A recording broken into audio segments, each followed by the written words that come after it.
मायके से विदा होकर मैं अपने ससुराल की चौखट पर खड़ी थी।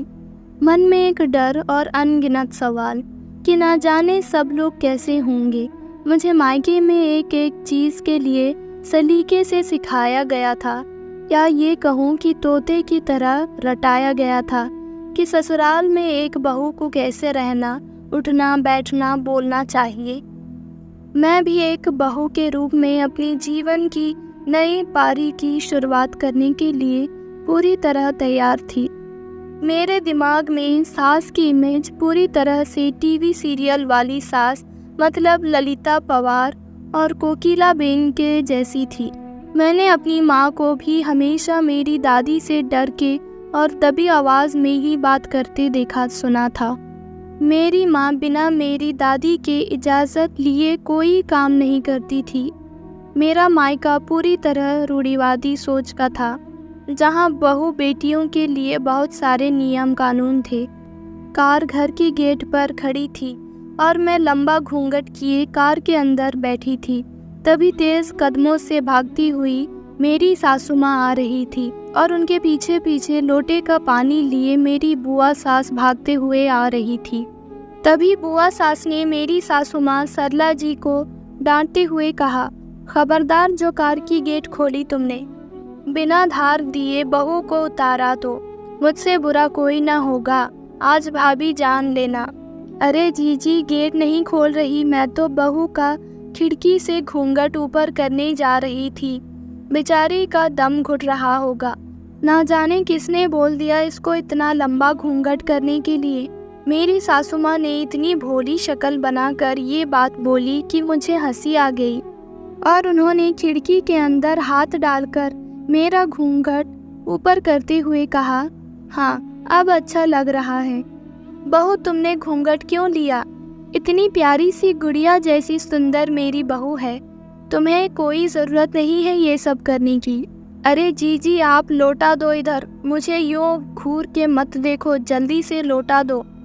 जल अपने हाथ में लेकर फटाफट से रस्म पूरी की, लेकिन इन सब के बीच में बुआ सास भुनभुनाती रही। मुझे कार से उतारकर वो सीधा एक कमरे में लेकर गई, जिसके बगल के कमरे में रसोई थी। मेहमानों से पूरा घर भरा हुआ था। भारी लहंगे गहनों से लदी हुई मैं कमरे में अकेली बैठी हुई थी। मुझे सुबह सुबह चाय पीने की आदत थी, जिसकी वजह से मेरा सिर दर्द हो रहा था, लेकिन कहूँ तो कहूँ किससे।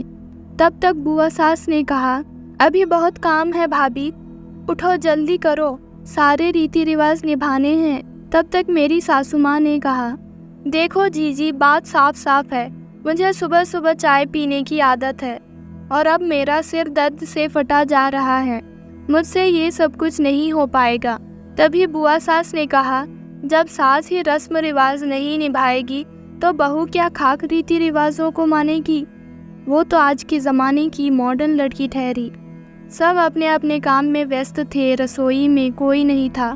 फिर सासू माँ सरपट उठी, कमरे के बाहर गर्दन निकाल कर उन्होंने चारों तरफ देखा और कमरे का दरवाज़ा बंद कर लिया।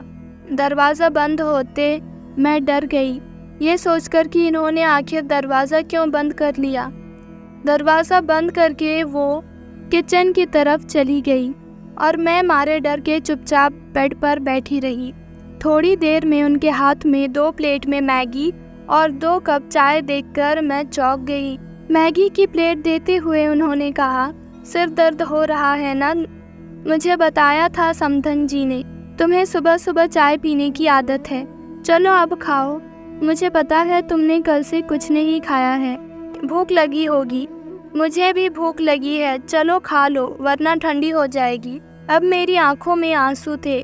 ये आंसू खुशी और संतोष के थे कि मेरी सासू माँ सास नहीं, सिर्फ माँ है, जो मेरे लिए किसी वरदान से कम नहीं है। तभी खिड़की की तरफ से हमें मैगी खाता देखकर बुआ सास ने अपना माथा पीटते हुए कहा, हाय राम, मैं यहाँ कब से आवाज़ लगाए जा रही हूँ और ये सास बहू दरवाज़ा बंद करके मैगी खा रही है। अभी पूरी रस्म होनी बाकी है। चम्मच से मैगी खाते खाते माँ जी ने कहा, अब कोई रस्म ना होगी जीजी, अब बस मेरे और बहू के साथ साथ आप सब भी रात भर जाकर थक गई होंगी। बस बहुत हो गया, अब आप सब भी आराम कीजिए और मुझे और बहू को भी आराम करने दीजिए। मैंने उनकी तरफ निगाहें उठाकर आश्चर्य से देखा। उन्होंने कहा, बहू, ये रीति रिवाज मैं नहीं मानती। मेरे लिए मेरे परिवार की खुशियाँ पहले मायने रखती है। रिवाज वही निभानी चाहिए जो खुशी दे, तकलीफ नहीं। तुम भी अब निश्चिंत होकर कपड़े बदल कर आराम करो। मैंने सलवार कमीज वहाँ रखी है, बाकी सबको मैं अपने हिसाब से हैंडल कर लूँगी।